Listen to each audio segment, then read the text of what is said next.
আসসালামু আলাইকুম, স্বাগতম নতুন একটি ভিডিওতে। আমি বিপ্লব, আমি আছি মঙ্গোলিয়াতে। আমি আপনাদের আগেই বলেছিলাম ভাই মঙ্গোলিয়ায় প্রচণ্ড ঠান্ডা। আপনারা অনেকেই কমেন্ট করেছিলেন যে ভাই মঙ্গোলিয়ায় কি পরিমাণ ঠান্ডা, আপনি কি একটু বলতে পারেন? হ্যাঁ, তাদের উদ্দেশ্যে বলতেছি ভাই মঙ্গোলিয়া যে ঠান্ডা কি পরিমাণ আমি আপনাদেরকে আজকে দেখাবো। আপনারা দেখেন, এই যে আমি যে জায়গায় দাঁড়িয়ে আছি এটা হচ্ছে একটা নদী, মঙ্গোলিয়ান একটা নদী। তো এই যে নিচে, একটু নিচে দেখেন যে পরিমাণ বরফ জমে গেছে, দেখছেন আপনারা কি পরিমাণ বরফ জমে গেছে। এই যে যত দূর চোখ যায় দেখেন যে বরফ। তো আমি আপনাদেরকে একটু হলেও বুঝাইতে পারছি যে আসলে মঙ্গোলিয়া কি পরিমাণ ঠান্ডা, প্রচণ্ড ঠান্ডা ভাই মঙ্গোলিয়ায়।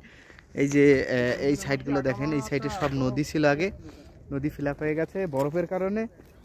এই যে এই সাইডেও বরফ, এই দেখেন এই যে পা দিলেই বরফ ভেঙে যাচ্ছে এই দেখেন। তো আসেন ভাই, যদি শীতের তীব্রতা দেখার ইচ্ছা থাকে তাহলে মঙ্গোলিয়ায় আসেন। আমি আপনাদেরকে অবশ্যই মঙ্গোলিয়া আসার জন্য ইনভাইট করতেছি। আপনারা আসেন, অবশ্যই আসলে এরকম দেখতে পারবেন এই যে বরফ বরফ, এরপরে হচ্ছে নদীর পাশে এরকম বরফ, এগুলো দেখতে পারবেন। তো ঠিক আছে, আসেন। আজকে কোনো বিষয় নিয়ে কথা বলবো না।